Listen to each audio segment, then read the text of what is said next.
A PNP is a pediatric nurse practitioner. We can diagnose, treat, prescribe, just like a doctor would, but with the touch of a nurse.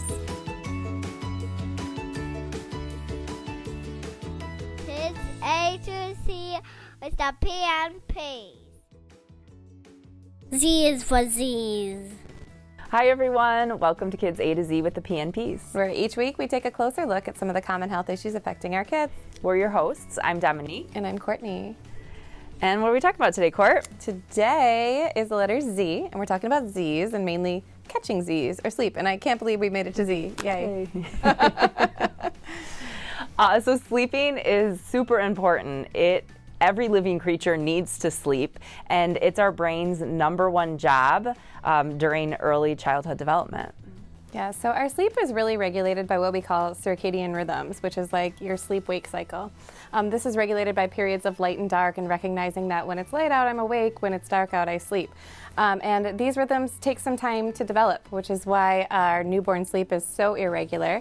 They start to develop by like age six weeks, and most kids have a pretty decent sleep-wake cycle, are starting to understand their circadian rhythms by like 3 to 6 months. According to the National Sleep Foundation, by the time your child is 2, they will have spent more time asleep than awake, and 40% of the childhood is actually spent sleeping. According to the AAP, or the American Academy of Pediatrics, adequate and regular sleep leads to improved learning, memory, emotional regulation, and physical and mental development and well-being. Not getting enough sleep at night has been associated with increased injuries, obesity, depression, especially for kids that are more likely to suffer from suicidal thoughts or self-harm. So how much sleep should my child be getting? So the amount of sleep that your child is getting is really dependent on how old they are. So we'll start with our newborns. Newborns should be getting a total of 18 hours per day of sleep, but it's very irregular because they're still working out, their sleep patterns, and their sleep patterns are based on their basic needs of feeding and changing and when they're hungry. So what are some tips to help our newborns sleep? So you really want to observe your child's sleep patterns and try to identify some signs of sleepiness. You want to always place your infants on their back when they're sleeping in a crib or a bassinet that is free of any blankets. All of our safe sleep stuff we've talked about earlier, free of any blankets, pillows, bumpers. And trying to encourage daytime wakefulness and nighttime sleepiness. This can be really difficult because newborns haven't figured out that you're supposed to be awake during the day and sleep at night. Some ways you can do this is try to, increase stimulation during the day, keep things bright. Don't always try to keep, the house super quiet during the day, and then try to keep things dimly lit and quiet at night. And something you should always start from an early age with your infants is trying to put them to sleep when they're drowsy but not asleep. And this will help them learn to self-soothe, which we'll talk a little bit more about later. By the age of 6 months, most infants the nighttime feedings are not needed anymore, and they will sleep through the night. These aged infants should be getting anywhere from 9 to 12 hours of sleep at night, plus 30-minute to 2-hour naps throughout the day, either between 1 to 4 naps, depending on your infant. So I want to take a minute to talk about sleep regression in this age group, which we hear a lot about from parents. It can be frustrating when you think your baby's finally got it down, and then all of a sudden they're waking up again at night. The sleep regression stages typically happen, every kid is a little bit different, but typically happen around the ages of 4 months, 8 months, 12 months, most commonly at 4 months. And this is kind of when your baby is getting less REM sleep, which is that really deep sleep. So they're waking up more often. And these periods of sleep regression can last anywhere from 2 to 6 weeks. But as we say often in the pediatric world, this too shall pass. So our toddlers that are aged, we consider 1 to 2 years, should be getting about 11 to 14 hours per day. This includes nighttime sleeping and naps. This is also an age where the kids start to resist going to bed. They can have frequent nighttime awakenings or have fears, and where nightmares may start. Yeah. And I think this is also the age where it's good to introduce like a security object, like a favorite blanket or a stuffed animal that they can soothe themselves with. I have a 2-year-old at home. I call her my FOMO baby. For those who don't know what FOMO is, it's fear of missing out. So they're learning to do a lot of different things at this age. They're walking, they're talking, they're excited to be doing these new things, and sleep is boring. We don't want to sleep. We want to be having fun, right? So this is where that the sleep routine is really important, which we're going to talk about a little bit further. But setting a good routine so they recognize it's time for bed, time to calm down, more fun to be had tomorrow.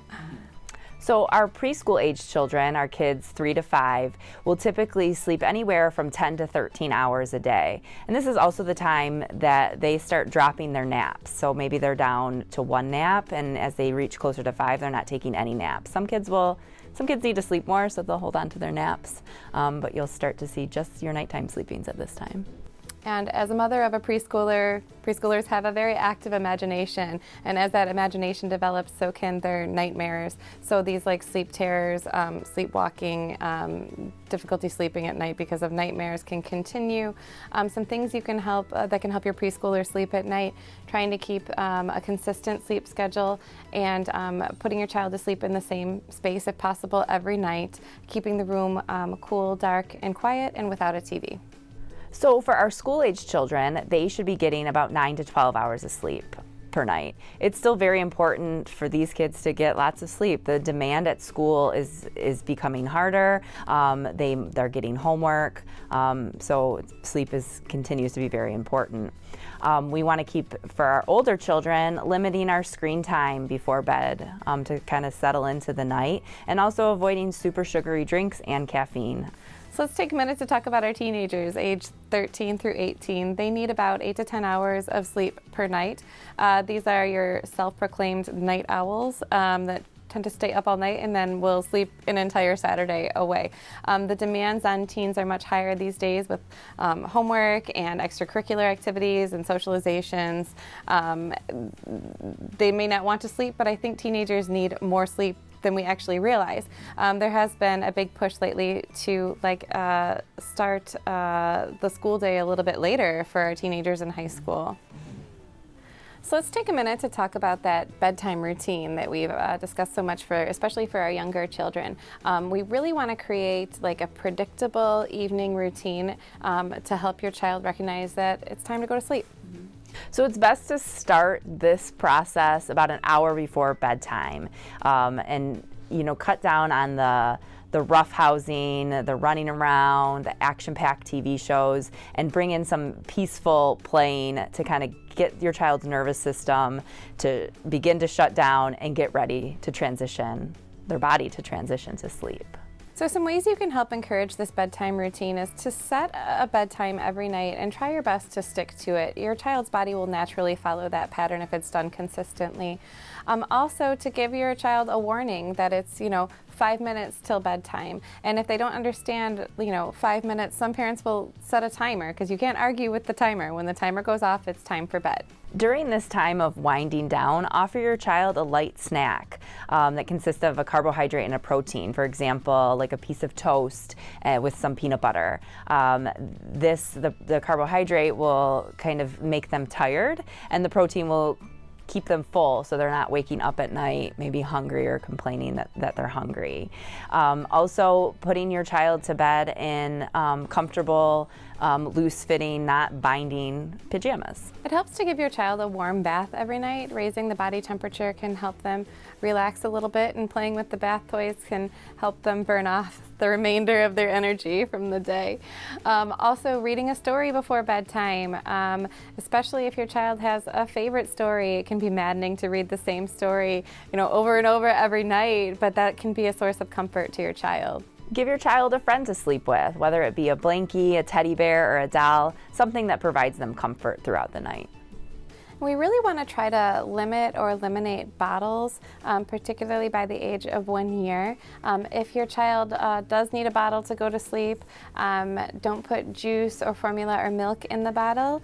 Only water, as these other liquids can cause tooth decay or bottle rot or cavities. keep last goodnights brief. Say goodnight to your child and then leave the room, and try not to go back in if your child calls for you. If you go back to the room, you're teaching your child that if they call and cry long enough, you're going to come back. So I always tell parents one of the best gifts you can give your children is the ability to soothe themselves from a very early age without you. I think that wraps up everything for Z. Yay, we made it to Z. Hey, cheers. Cheers. We went from kids A to Z. Thank you all for being on this journey with us. Yes. This has been really awesome. So as always, please feel free to give us a like, a share, leave us a comment below, and stay tuned because we will be back with season 2 of Kids A to Z. And if you guys have any topics that you want to hear about, things that we should talk, let us know. All right, thanks. See you next time. See you next time. Thanks for watching.